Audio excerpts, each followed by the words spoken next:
I am excited to introduce our esteemed speaker for this afternoon. We are so privileged to have someone who will be sharing valuable insights on how embracing a healthy, lovely lifestyle can truly transform our well being. So please allow me to read a brief bio of the person who will be leading us through this inspiring session. Dr. Melody is a diplomate and fellow of the Philippine Academy of Family Physicians. She is also a diplomate in lifestyle medicine, master's in hospital administration. She is the chairman of the Loving Mother General Hospital Department of Family and Community Medicine. She is also the past president of the PAFP Tarlac chapter.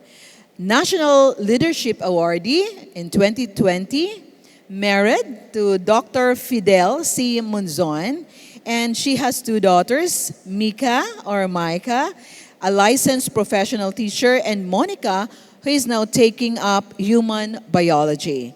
The family served in Cambodia as medical missionaries in 1997 to 2004, and in Egypt in 2012 and 2013. Let's give her a round of applause, Dr. Ana Melody Madonna E. Monzon.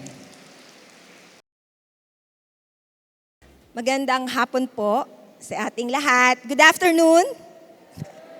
Kinakabahan ako. First, I want to congratulate all of us for having a successful first Lovely Loving National Women's Summit. Matagal pong dream ito ng ating Pastor Zenny, and I'm very blessed na it has brought into a fruitful event. Maraming salamat po for attending, and thank you also for inviting me.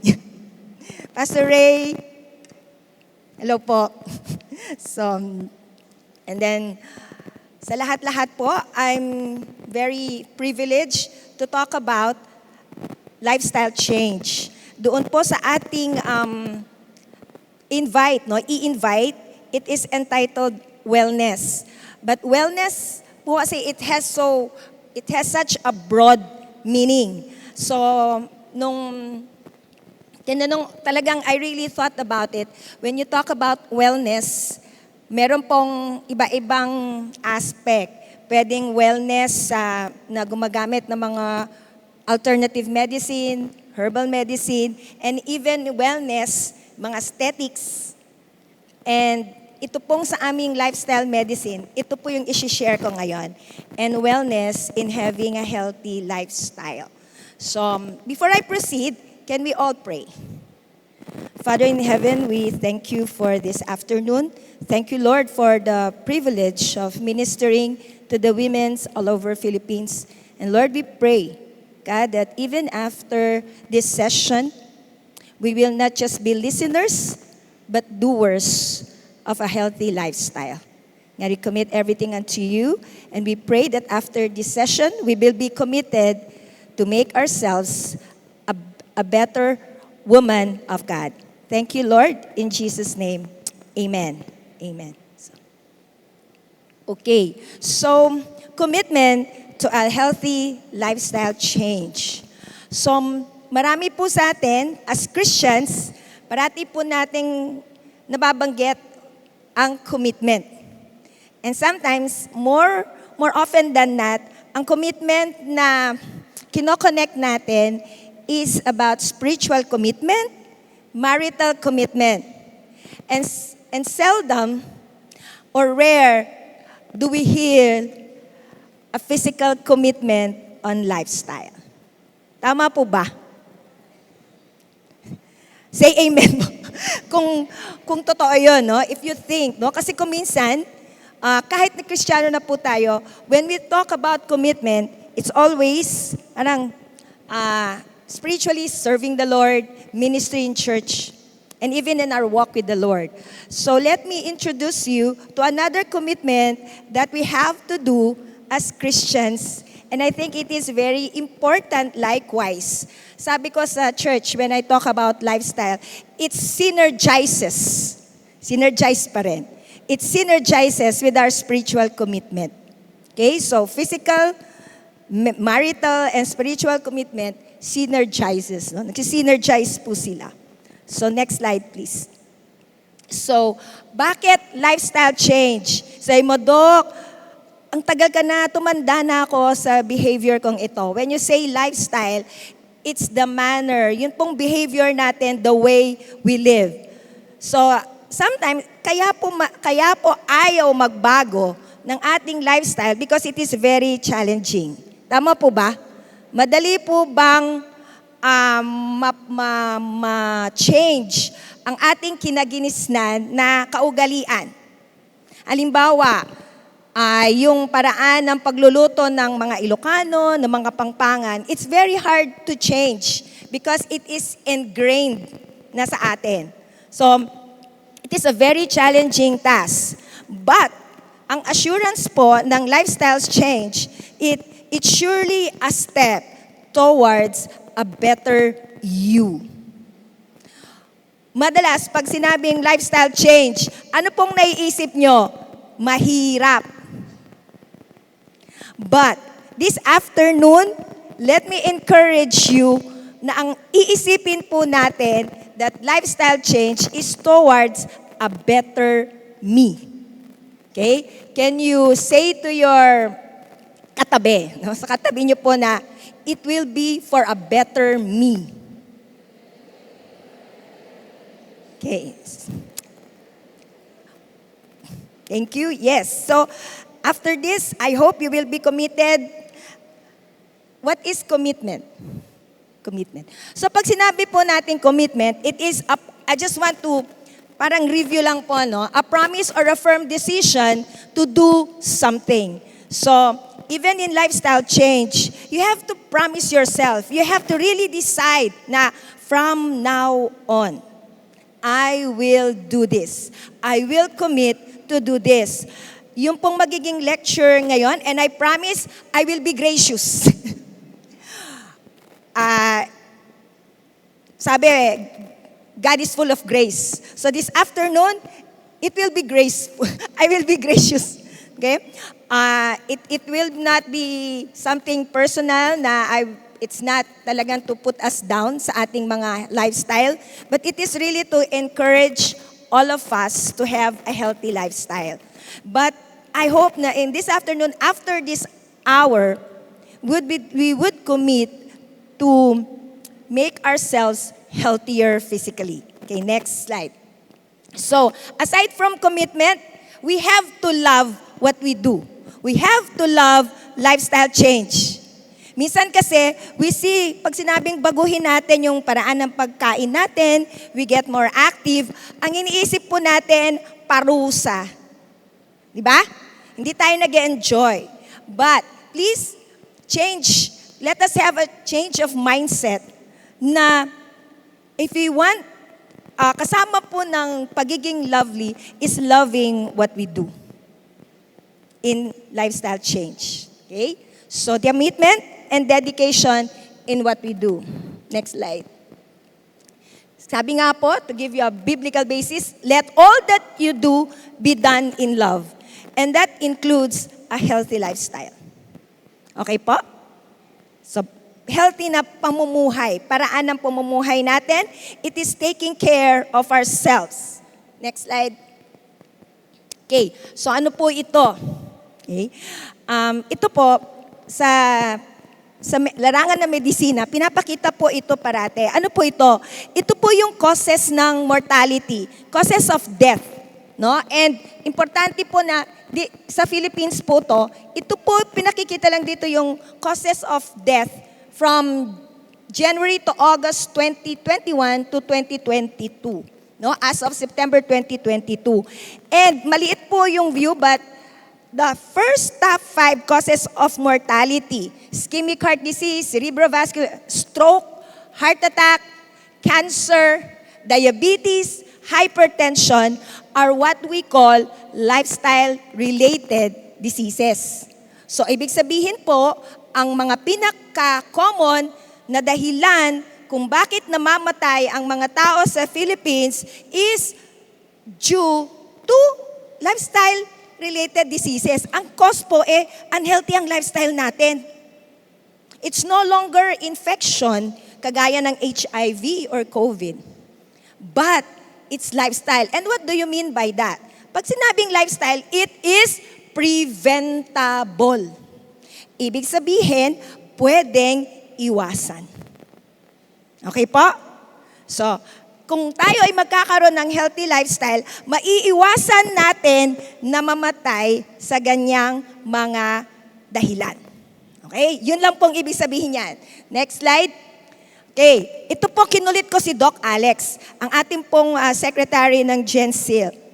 I asked him the causes of death among our pastors from 20 to 2024.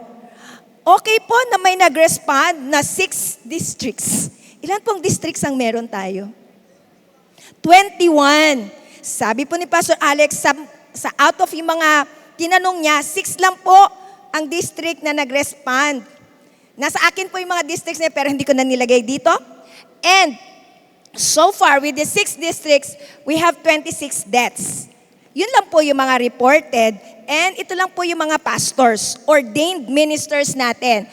And 50% of the causes of death are lifestyle-related diseases. Is this alarming or not? Alarming.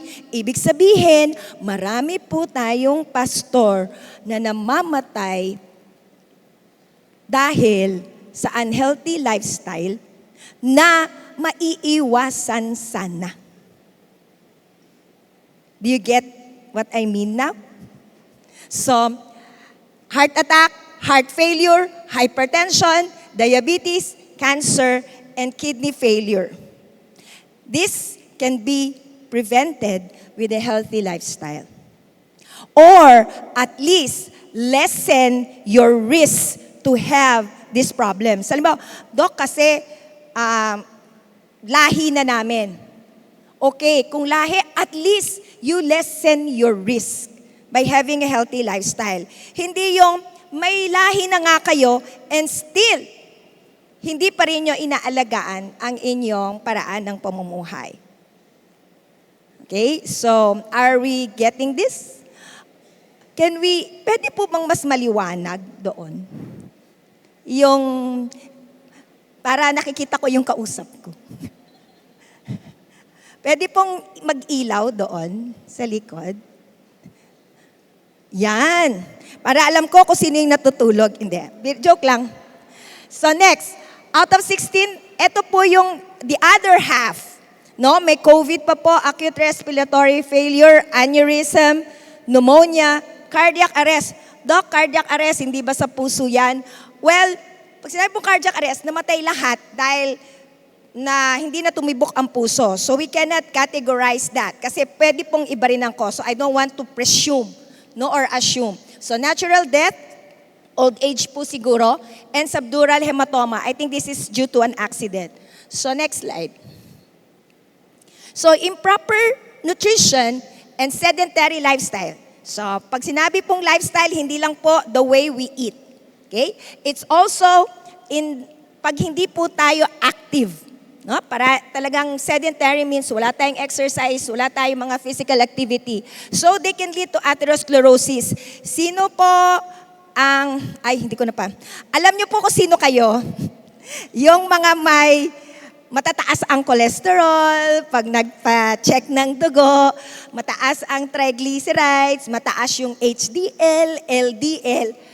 Lalo na po yung LDL, kasi yun yung low density lipoprotein. Yun po yung bad cholesterol. And that is yung atherosclerosis. Siya po yung mga bumabara sa mga coronary arteries natin. These are the ugat. These are the ugat na nagsusupply ng dugo sa ating heart. And kung barado po yun, tataas po yung blood pressure, makukulangan ng oxygen ang ating puso. So, and that leads to, ang tawag po na dyan, ischemic heart disease or coronary artery disease. Okay? Next slide. So lifestyle modification, so aside from ito yung cause, ano pa yung mga ibang dahilan? Paano ang connection ng lifestyle sa sa pagkakaroon natin ng mga sakit? It is also the first line of management approach. Ibig po sabihin, halimbawa, meron na nga po kayong sakit na high blood, sakit na hypertension, meron na po kanina, meron na pong mga cancers, no? Anong gagawin ko? Hindi pa rin po nawawala. Ibig sabihin ba, hindi na tayo magiging aware sa ating lifestyle? Hindi po. Lalo dapat because in all these diseases, ang first line po ng management namin is lifestyle modification. Ibig sabihin, kailangan natin baguhin.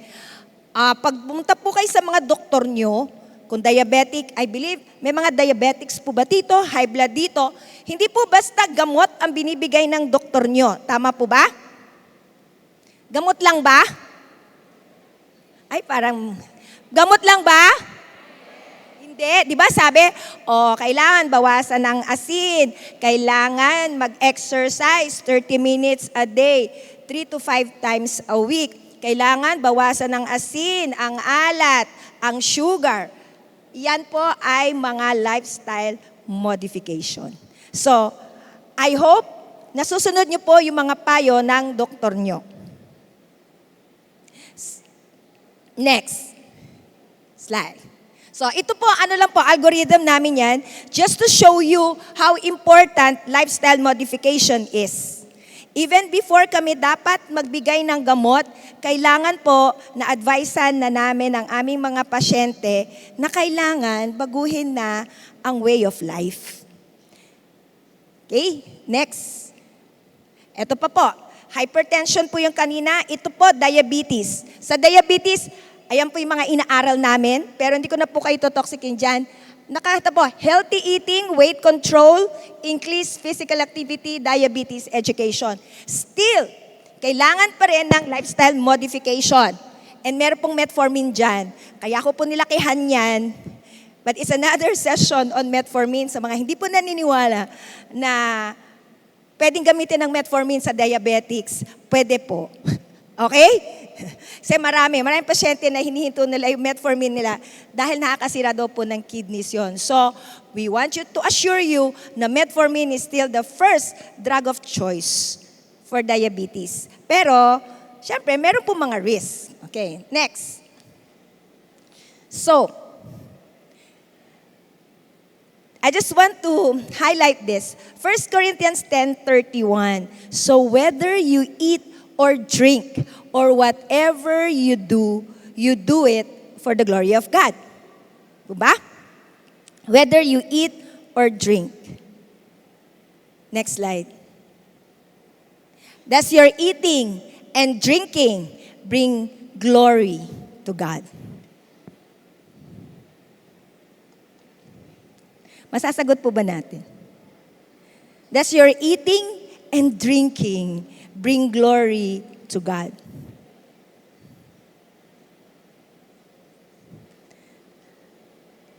Sana po, no?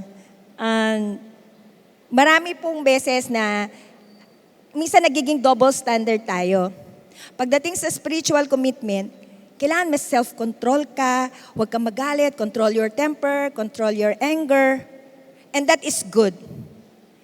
Pero, when it comes to our appetite, can we say we can take control of our appetite? Sige lang, may gamot naman. Kain na, may gamot naman. Hindi po ganon. Even in the way we eat, in the way we drink, kailangan may self-control. Amen? Salamat po sa isang amen na yan. Kailangan po, we have to have wisdom in choosing the food that we eat. Okay po? Kakaintindihan tayo? Next. Apple ba o burger? Next. Uy, talaga. Ooh. Parang kagabi lang meron ako nakitang nag-burger din. Okay, next. Well, hindi ko po sinasabing bawal na ang burger, ah. No. Sabi ko nga sa inyo po, there's always that space for grace. Pero wag po natin parating samantalahin yung grace. Amen? We cannot be too legalistic about this, pero at least we know there are healthy ways to eat burger. Pero, next, ano na po yan, I don't want to deal kasi mawawalan po ako ng oras. I only have 1 hour. Okay, next. Are you in or out to a better you? Sa mga nagsaserve po kay Lord, ano po kaya ang, pag pumarap tayo sa Panginoon, sino po yung mas kaaya-aya kaya sa harap ng Panginoon? The green or the brown? Green. Kakaintindihan po tayo dyan, ha? The green, the healthy one. Bakit po? Kasi by being healthy, we can serve the Lord better. Kung hindi po controlled ang sugar nyo, madali po kayong mawalan ng energy. Hindi kayo tatagal. Di po ba, ay uwi na tayo. O kaya, baka nag-street preaching, pag mataas pa ang presyon, pag maaraw dyan, tataas po ang blood pressure nyo. Or you will end up in the hospital. So, paano nang serving the Lord? Okay po? So, even in our serving the Lord, we need to be healthy. Amen? So, yan po ating goal. Next slide. But, change doesn't happen overnight. O, makakahinga na po kayo. Okay? Alam po natin na it's challenging and it takes step. So ano po yung ways? You find motivation. Gagawin ko to, ang healthy lifestyle, kasi it will make me a better me. Meron po ba pag nag-window shopping kayo, yung maganda yung damit sa manikin, pero pag sinuot nyo, hindi po magandang tingnan? Bakit doon sa manikin ang ganda? Yun po yung isang motivation ko kasi nung lumaki ang size ko, parang ang ganda, sabi ni Doc. Sige, gusto mo yan? Oo, gusto ko yan. Pero pag tinignan ko, bakit? Nangyari, hindi maganda. So, simple that.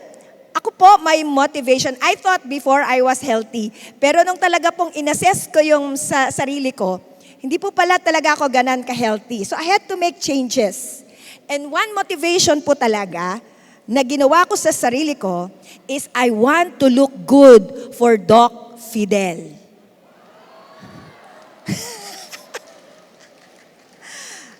Yan po talaga. Kasi yung manikin, kung tsatsagaan, sabi nga ni Doc, ito pa, sabi niya, alam mo sweetheart, kahit ano naman ang itsura mo, mamaling kita. Pero, it will be easier to love you kung maganda ang pangangatawan mo. Don't give our husbands a hard time in looking at us. Sometimes, sabi po, pag may nakitang dumaan na sexing babae dyan, ano po ang ginagawa ng husband nyo? Observe nyo po. Siya ba ay titingin sa'yo o mapapatingin, Lord, sa'yo ako titingin. Sa asawa mo ba ma-inspire? Mas maganda ang asawa ko dyan. O, Lord, keep me away from temptation. Kasi hindi kanya matingnan na mas maganda doon sa dumaan. Funny, but true. Tama po. And even sabi nga ni Doc Fidel, kasi the men daw, talagang at the outset, mas ano sila sa physical, titingnan ay maganda. No? So, let it be your motivation. Though, may mga husbands ba dito? So, pero hindi po yung excuse. Pero, let it, yung mga ganun pong motivation. Okay, hindi naman kailangan spiritual, but I want to look good for my husband. Okay po ba? Gawin nating motivation nyo, tinan nyo kung hindi kayo parating i-date na mga husbands nyo. Di ba? Determine what to change first.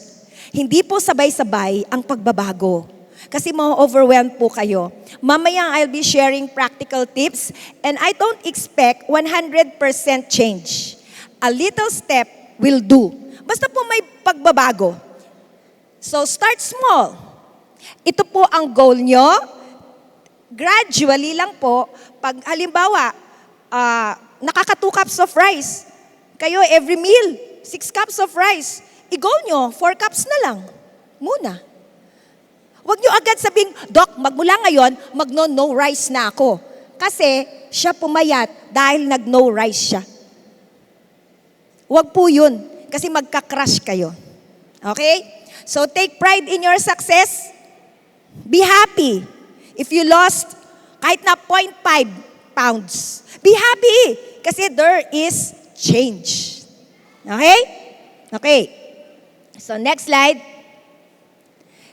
And being healthy and fit isn't a fad or a trend. Ibig sabihin, pag fad po kasi kung ano yung uso. Huy, Mare, Marites, ano? Alam mo ba? Alam mo ba na yung K-diet, nagpapayat sa akin? Try mo. You know, yung pong mga quick fix. Sasabihin na, you will lose 10 pounds in 2 weeks. Huwag po kayo maniniwala dun. There's no quick fix to a healthier diet. It will always boil down to a healthy lifestyle. Kasi pag quick fix po yan, hindi nyo yan masusustain. You will end up going back, relapsing, and it's worse. Okay? So, it has to be a lifestyle. Kung if you decide to go on intermittent fasting, basta po, kailangan, masusustain nyo yun. Okay? So, we'll talk about that in the future, in the next slides. So, next. Doc, matanda na po ako, 75 years old na ako. Magbabago pa ba ako? Kung sa tingin nyo po, may sakit na kayo, at kailangan, it is never too late to start. But you have to start somewhere. Okay po? So next. So 6 ways to control. In lifestyle medicine, ang dinidil po namin is 6 pillars. We call this 6 pillars. I'll just breeze through this. Number 1, syempre po, next slide. Next slide please. Nutrition. So nutrition, nung nakita natin kanina, food is not only for strength, para nutrition natin, it's also medicine now. Okay, pag kailangan natin ng boost ng immune system natin, it's not always the capsule na vitamin C. A lot of fruits contain vitamin C. A guava na medium size contains as much as yung pong kailangan nating vitamin C for the day. An apple will boost your energy just like coffee in the morning. Okay? So, that's just examples. So, next. Substance abuse. So, wala naman po sigurong nag-smoke na dito, nag-vape, umiinom ng alak. But just to show you na in lifestyle medicine, tinatakal din po namin yan. Kasi, kung meron po kayong kamag-anak na umiinom pa, drinking adds to weight gain. Okay? Nakakataba po yung uncontrolled drinking. Next. Sleep. Pati po sleep, Doc. Yes. Even sleep. If you lack, sabi niya, Doc, may patient po ako. Masyado ng healthy diet na ako, nag-cut down na ako ng diet ko, nag-exercise na ako, how come hindi ako pumapayat? When we look at his sleep, kasi sa call center po siya, hindi siya nakakatulog ng maayos. Because pag po masyadong hindi quality ang sleep nyo, and you sleep less, you gain weight. Hindi yung mamamayat ka. Actually, tataba ka. Bakit? Kasi yung pong tinatawag namin cortisol or steroid, kailangan bababa yun when you sleep.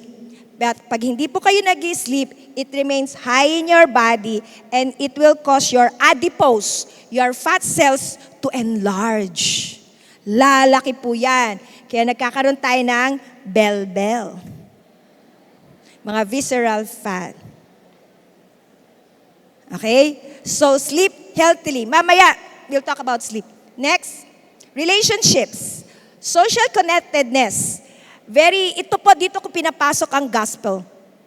Talaga, to my patients. Kasi there are already researches, studies, showing na those people who have good social connections, relationship vertically, those who have faith, and horizontally, meron silang church, they recover faster. And they attribute it to prayer. So you can also use this as your evangelism tool. Marami na po, and they recognize that connectedness in someone that you believe in, kasi may mga, hindi naman po lahat sa lifestyle medicine are Christians, but someone you believe in, it helps contribute to the well-being of the person. Okay? So, next, and stress. Stress, ang risk po ng stress, we all undergo stress, pero kailangan po tamang management ng stress. Ang stress now has equal risk of developing heart disease as a smoker. Ano pong ibig sabihin nun? Kahit hindi ka smoker, if your stress level is very high, yung risk po na magkaroon ka ng heart disease is the same as someone who smokes. Sasabihin mo, ay, di ko kagaya niya, nag-smoke. Mas mataas ang posibilidad na magkaroon siya ng heart disease. Pero ikaw, super stress ka naman. Pareho lang kayo na magkakaroon ng heart disease. And even diabetes. So we have to manage our stress well. It's not the absence of stress, but it's stress management. Kaya marami po ngayon, I do stress management po now sa BJMP, sa Paniki po. Makita po natin, they are mga stress-related work. So, tumataas sa mga presyon nila, diabetics. And ang inano po nila, Doc, ano yun, nutrition, exercise? Hindi. Ang kailangan po nila, stress management. Kasi their work is very stressful. Okay, so that's one ministry of our church. So, stress management mo sa mga BJMP, yung mga PDL sa kulungan, personnel. Okay, next. Exercise. So, exercise, magle-lecture po mamaya si Doc Jed. So, I will leave that to her. So, yun na po yung, I think that is 6. Okay, so, due to limitation of time, interest of time, I will focus on nutrition. Okay po? Nutrition, kasi yun pinaka-common. Okay? So, nutrition tayo. How? Wala pa yun. Timekeeper ko, wala pa. So, healthy diet. What is healthy diet? Wala pong isang perfect na way for dieting. But the principle is the same. Kailangan po all in moderation. Kailangan po tamang amount. Doon po sa booth, I placed a pinggang Pinoy. It's a 9-inch plate. And yun po dapat ang plate natin. Hindi po bandehado. And then the 9-inch plate, it can be smaller kung gusto nyong 8-inch. Pero baka naman tower high. No? So all should be in moderation. Kailangan po, balance lang. Next, hindi pala. Go back, please. Hindi, dun sa dati. No. Sorry. Yan. Okay, so variety. Kailangan po, it's a variety. Kaya we don't advocate a diet solely on fat, solely on carbs, solely on protein. It has to be a balance and a variety. Kung meron po tayong gulay, kailangan po iba-ibang kulay. Kasi yung kulay, siya ang nandun ang mga nutrients. Like pag orange, maraming carotene. It's good for your skin and your eyes. Pag green, it's good for your immune system. So may orange, may yellow, may red. Kailangan po variety. Okay? And then balance. Kailangan po, meron pong protein yan, may carbohydrate yan, and may fats. You cannot go na solely, ay ano lang ako, fats. Hindi po pwede yun. Kasi ginawa po ng Diyos na balanse. Okay? Next. Whole food, plant-based, ito po yung ideal. Pag sinabi pong whole food, less processed. Kung yung apple po, apple. Huwag nyo nang gawing apple pie. Kasi it already underwent a lot of processing. So, processed na po siya. So, kaya pa, as much as possible, pag apple na po siya. Kainin nyo na ng fresh as much as possible. It's healthier than eating an apple pie. Okay? So, next. Next slide. Yun lang po. And then, meron akong types of diet.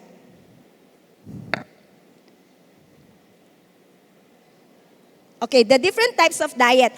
I will just breeze through it. Meron tayong vegan, talaga pong all vegetables, even the products of the animals, hindi po nila ginagamit yan. Okay, all veggies. Pag vegetarian po, sometimes they allow fish, yung mga pescatarian, hindi po siya ganon ka-strict as a vegan. Okay? And Mediterranean, ito po yung veggies din, pero may mga seafoods and less fat. The first four has its advantages kasi it lessens the risk for heart disease. So, ano na po yan? May mga studies na po yan. The ketogenic diet, sa lifestyle medicine po kulang pa po sila ng studies. And the results are still controversial. Wala po pong masyadong evidence on the effectivity long term. You might see them losing weight, pero pagdating po sa mga cholesterol nila, because they eat high-fat diet, mataas po lang cholesterol, pero they lose weight. But wag po kayong ma-assure doon na just because you're losing weight is healthy. Okay? So you have to monitor po yung mga cholesterol, triglycerides nyo. DASH diet is dietary approach to stop hypertension. So sa may mga high blood, ano po ito? Ito yung low salt, low fat. Okay? And then the plant-based. It is 75% plant and whole food. Yung less po yung processing. Okay? So ibig sabihin, hindi na ako pwedeng magtapa. Kasi process po yun, ano? If talaga pong kumakain kayo ng tapa, kagaya po dito, make your own tapa. Para po yung sangkap, kayo yung mag-a-adjust. Okay? So yun. Next, the styles of diet. So intermittent fasting, yung 4, 10, 14, 10. Ibig sabihin, 14 hours, you don't eat. The 10 hours, you eat. 16, 8. This is talagang medyo rigid na. 16 hours, ang hindi kayo kakain, kaya ba yon? And then 8 hours kakain. 5-2 is 5 days, you eat normally, the 2 days you fast. It has promising results, no? But if you can sustain, yun ang medyo po kasi, minsan, syempre, kung hindi any diet that we cannot sustain, di po natin pwedeng gawin yon. For diabetics po, medyo hindi namin ina-advise to kasi the risk of hypoglycemia. Pwede po kayong mabawasan ng inyong sugar and then it will affect your kidneys. So bago pa po kayo mag-undergo ng any type of diet, kaya ano pa yan, please consult po your doctor. Okay? Kasi kung sa akin effective siya, pwedeng sa'yo hindi. It has to be individualized and customized to your body build, to your age, and sa mga risk nyo, to your mga comorbidities nyo. Okay? So wag pong, huy Mare, dito ako pumayat. Sobrang totoo. Please lang, tingnan nyo muna ha. Okay? So tapos, mamaya hindi parehong result. Bakit siya pumayat doon? Ba't ako hindi? Kasi nga po, hindi pare-pareho ang body build natin at yung kaya nating gawin. Okay? So, parating yung sasabihin, next slide. Moderation, balance. Okay? Next. Okay na yan. Okay na yan. Okay na yan. Ato na. 12 tips in losing weight without starvation. Okay ba to? Yes, yan ang gusto nyo. Pwedeng kumain? Yes. Pwede pong kumain. Okay, next. Do not skip breakfast. Marami ayaw Ako po yun dati, hindi ako nagbe-breakfast. But what is it in a breakfast? Skipping breakfast will not help you lose weight. It may short term. Pero you will observe na you will feel hungry and you will end up snacking. And usually, ang kikrave mo is carbs. So you will end up snacking. Wala din. It defeats the purpose. So you will end up snacking and then you will lose the essential nutrients. And kasi po, pag nag-eat kayo ng breakfast, that's the most time, di ba na you are working, so mababurn nyo po yun. Yung kakainin nyo, baburn nyo. So you will lose it. Okay? So do not skip breakfast. But, kailangan po, ang breakfast nyo healthy. Healthy. Okay, next. When to eat. So 2 meals per day, always eat breakfast. 2 main meals per day. Magugutom ba kayo dyan? Opo, sanay po ako sa 5. Lagyan nyo ng isang snack. That secret is to have a healthy snack and a healthy food na rich in fiber kasi po siya yung magtatagal sa tiyan and you will not feel hungry. Kailangan more in fiber. Okay po? So time-restricted eating, sana po, ito kaya natin. It's not even intermittent fasting. 12 hours after dinner, no more food. Sino po nagmi-midnight snack? Yun po mga nakakataba talaga. The midnight snack. Kasi bakit? Nagpapahinga na, hindi nyo na mababurn yon. So they will be considered as fats. May store po yun as fats. Okay? So next. Eat regular meals, it helps burn calories at a faster rate. Kasi po, kung ano po yung andar ng katawan nyo, doon na po sanay ang katawan nyo. So, wag po kayong, di ba, pag nakakwarta, nakaterasera ang kotse, wag nyo pong agad gagawing, ano ba yun? Neutral. No? Kung saan na po, ano yung katawan nyo. Ang kailangan nyo lang po, titingnan nyo kung ano yung kinakain nyo. Kung ano yung kinakain nyo. And listen to your body's hunger signals. Eat wisely within your calorie budget. Sorry lang po kasi I can teach you how to sana, kaya workshop sana but press ang time, how to, paano nyo malaman kung ilang calories ang kailangan nyo. Roughly, for a 50 kilo person, nasa 1,800 to 2,000 calories. Depende kung kayo ay active or not. If you want to lose weight, you have to eat less, mga 300 calories per day. You can either lose that through exercise or through intake. Okay? Healthy snacks, pwede po kayong mag-fruits, ang snack. Huwag parating carbs. Next. Eat plenty of fruit and vegetables. Sometimes, ang fruit po, pag sobra na lang ang pamalengke natin. Tama po, di ba? Hindi po kasama sa budget natin ng fruit kasi mahal. Sino po yung purposely gives a percentage of their palengke sa fruits? 1, 2, 3, 4, 5. 2,000 women, 5. Kailangan po kasama ang fruit. Kulang pang budget. Okay, you take the fruit in season or the ones in your kapitbahay. Yung pong aratiles, Yung saresa. Di ba marami po sa kapitbahay natin yon? Saging, bayabas, atis,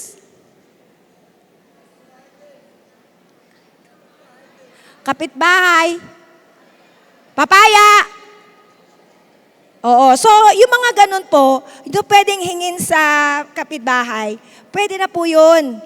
It doesn't always have to be lansones, yung mga mamahal, grapes. Hindi po.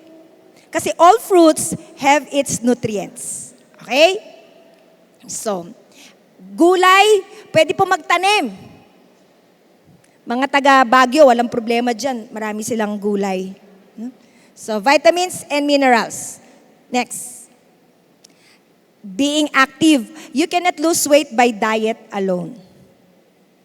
Kailangan po, we are physically active. We thank God for dancing. Pero sa mga hindi po nagda-dance, marami pong ibang klaseng way for you to be physically active, even po yung mga may edad na.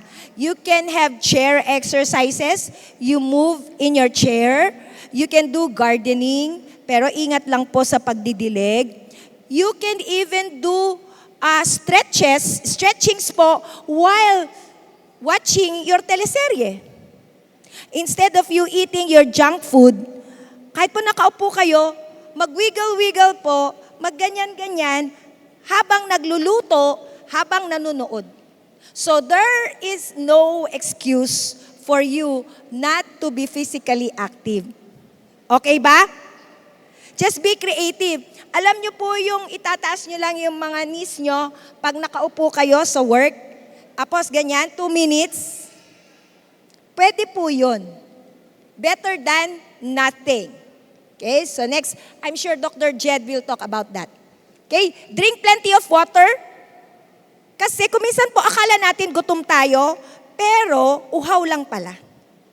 It can be confused kasi pareho po ang senses niyan sa brain natin. Sometimes, try niyo po munang uminom kaya ng tubig. Parati problema po yan. How do you compute for your water? And water is always 0 calorie.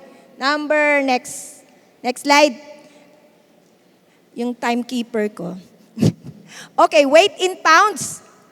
Divided by 2, divided by 8. Or kung kilograms, straight na divided by 8. If you are 60 kilograms, divided by 8, so ilan po yun? 7. 7, di ba? 7.56, 7.5 glasses of water per day po ang kailangan nyo. That's how you compute. Okay? So, kailangan po, very, very important po ang water. Next. Mindful eating. You eat food slowly. Ang in-advise pa namin, you chew each bite 20 times before you swallow.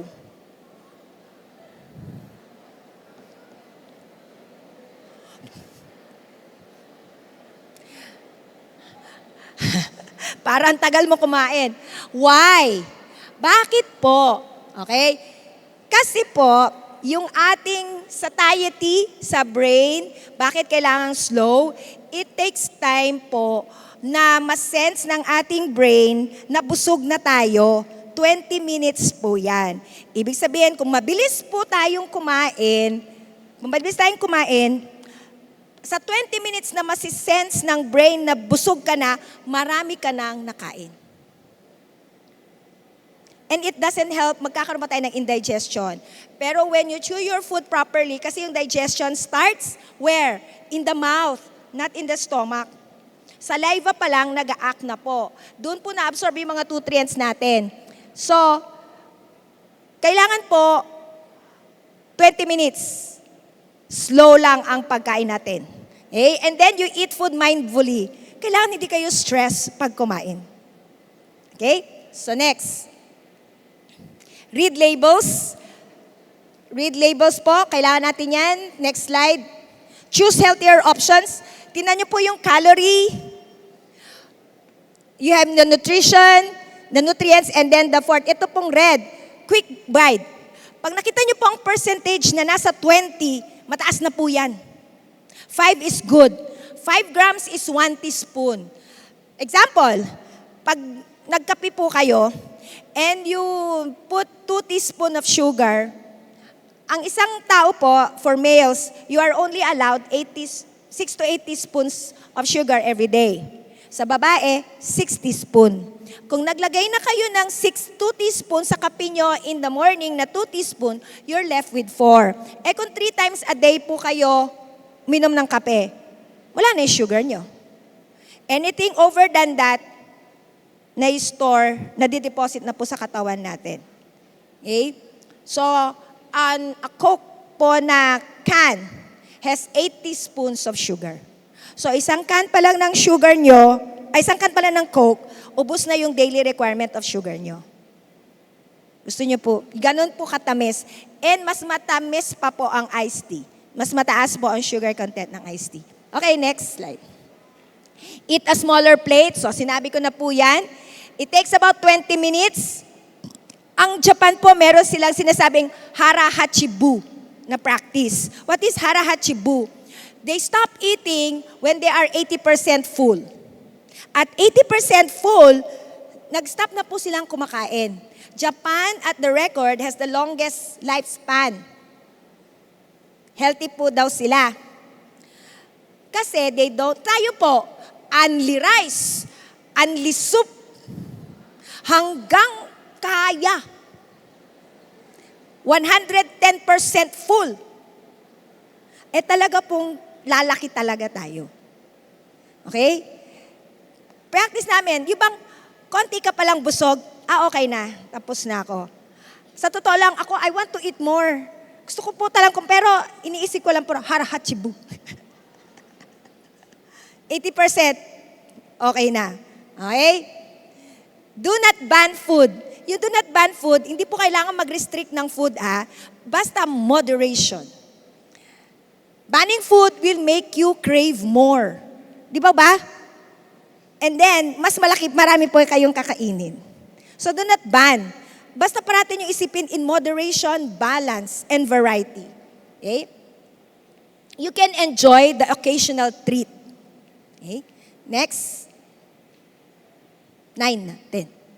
Next. Do not stock junk food. Sino po yung mahilig mag-grocery na ang lalaki ng mga Cropek? Yung mga Lays, kasi naka-sale. Buy one, 50% off yung pangalawa. Ang style po dyan, di naman sinabing don't eat junk food. That is close to impossible. Gawin niyo po, kami po, natuto na po ako, yung mami ko kasi matanda na, pero sige na lang, pakain na. Yung maliliit na lang, at least naubos niya, maliit lang. Mas mahal siya, pero health-wise, mas wise po yun. Yung maliit lang. And don't put food inside your room.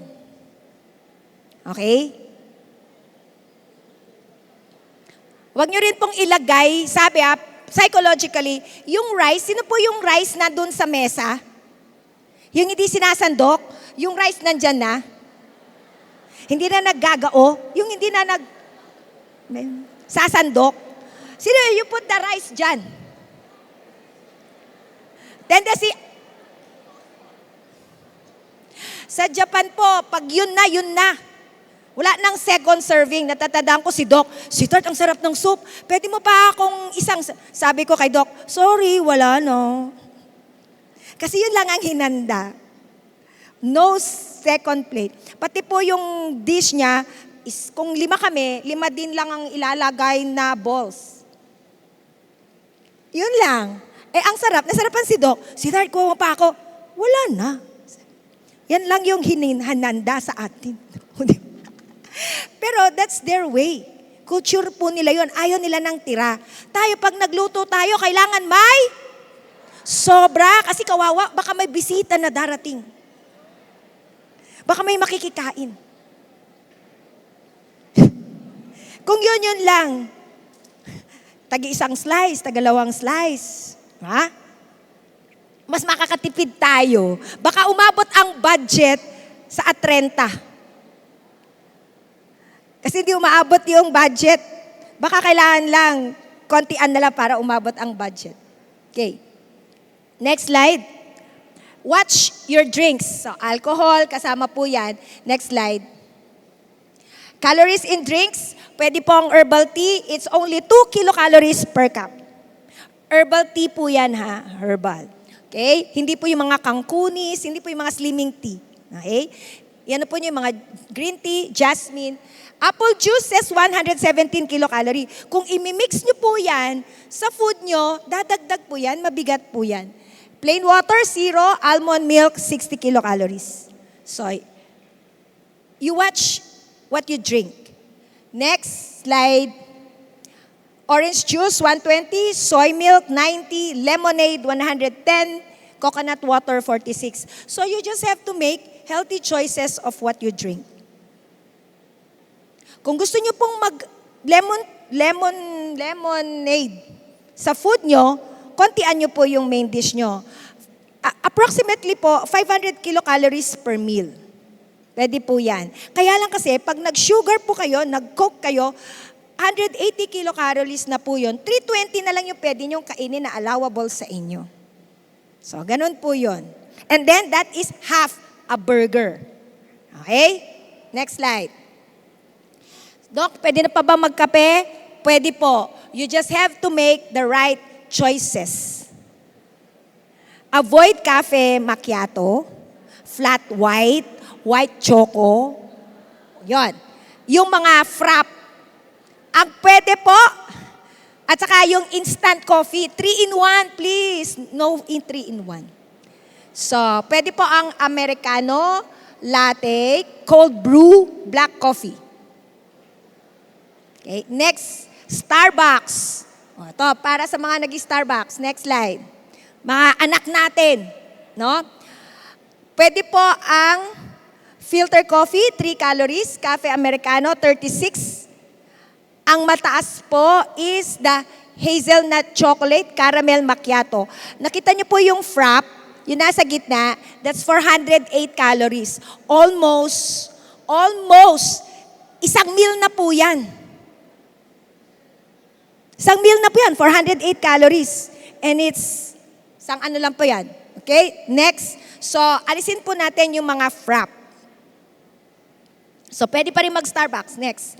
Plan your meals. So, pag busy po kayo, sabi ng plan your meals, lagyan nyo na po ng budget, ano po yung mga kailangan yung kasi pag pumunta lang tayo sa palengke nang wala tayong plano, kahit na ano na po ang mabili natin doon. So, isipin po natin. Batch cooking, yung salad, kasi mahirap mag-fix ng salad. I-fix nyo na po yun for the 3 days. Then mix na lang. So, for the working moms. Next. Malapit na ako matapos. Lack of sleep can cause weight gain. Doc, ano po ba yung normal hours of sleep? 7 to 8 for adults. At least 7. More for children, 9 to 10 hours. Yung mga anak po natin, please lang po, patulugin natin. Pag nasa school po sila, huwag nyo nang ipilit na yung gadget. Let them sleep. And then, just wake up the next morning na maaga. Okay? Next. 3-2-1 rule in sleeping. No food, 3 hours before sleep.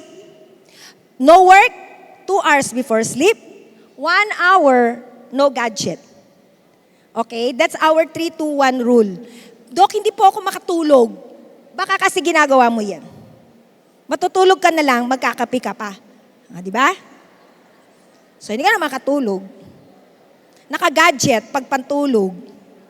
Hindi gadget kahit na TV po yan ha. Okay? Next. The best food that naturally help you sleep. Ito naman po. Next. Kiwi, chia seeds. Yung chia seeds, do you know chia seeds? It's a power food. So-soak nyo po in water and then put it po sa water nyo for the whole day. It will make you feel less hungry. Lalo po sa mga diabetic. But, mga 1 teaspoon per day lang ha. And then you soak it. And then leafy greens, mga green leafy vegetables. Ano po yung banana? Kung ano po yung, Doc, mahal naman ang salmon. Mahal naman ang almond walnuts. No?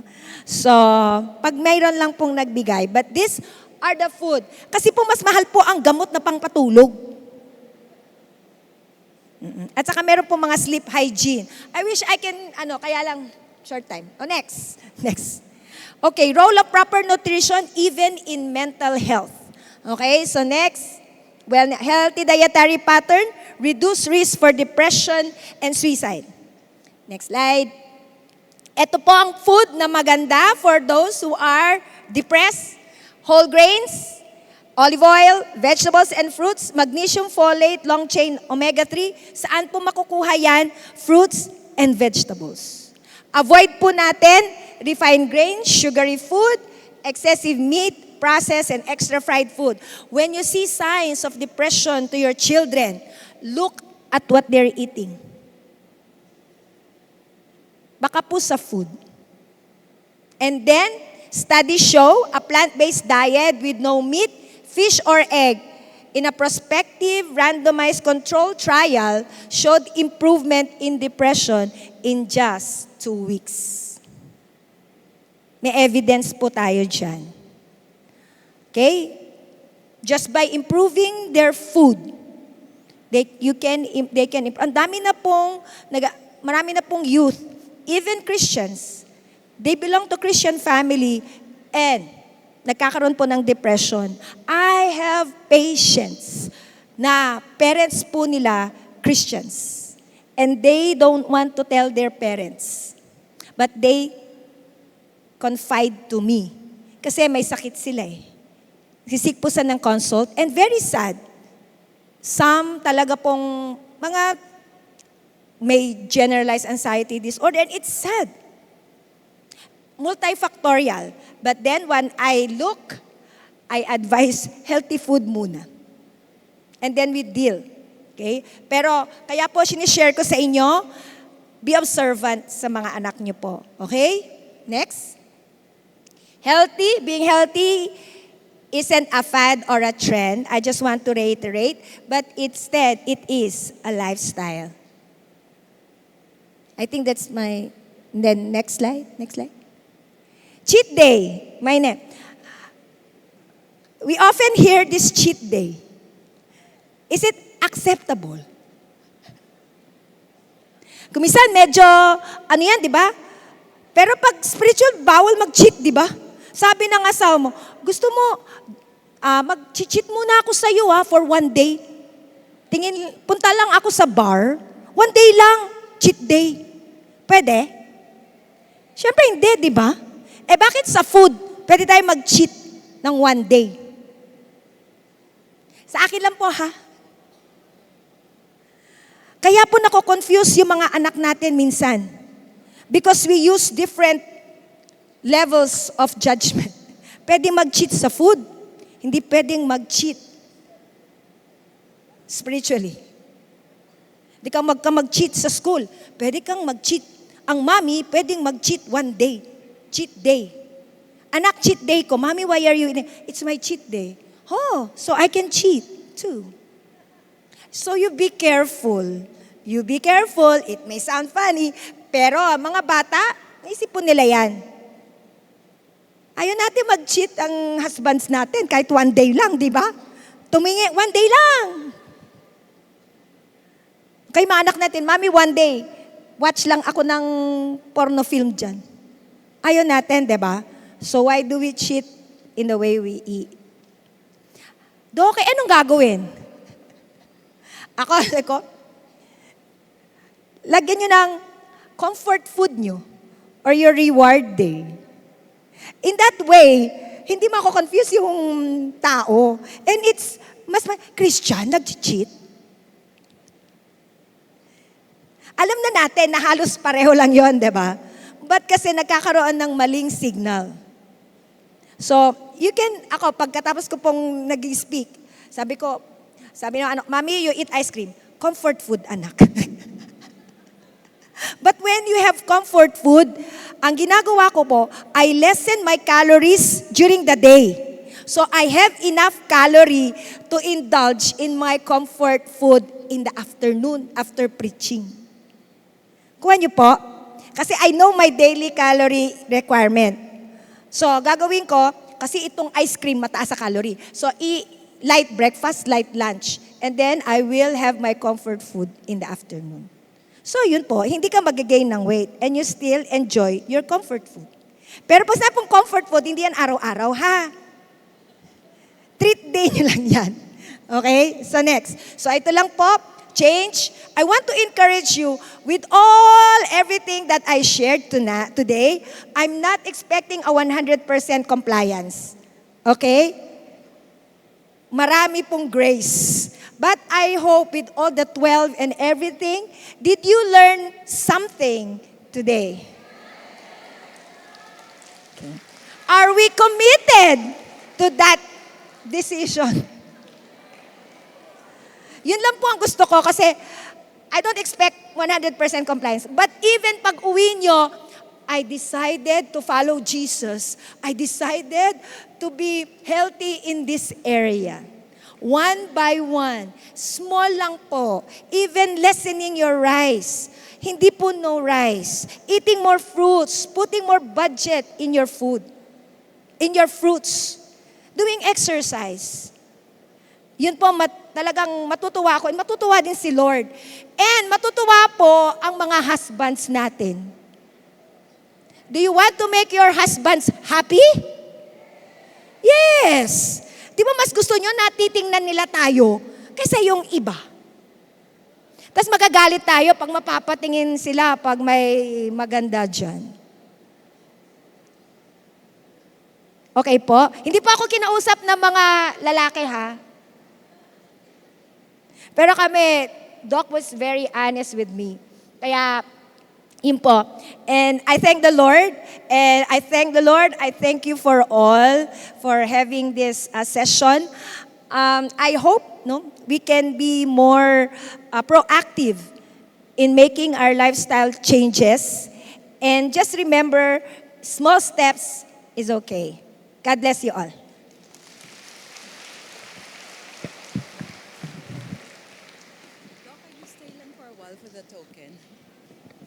Okay, so thank you very much, Dr. Melody, for that wonderful and insightful presentation. Truly, yung mga tips mo, Doc, sa amin is very realistic.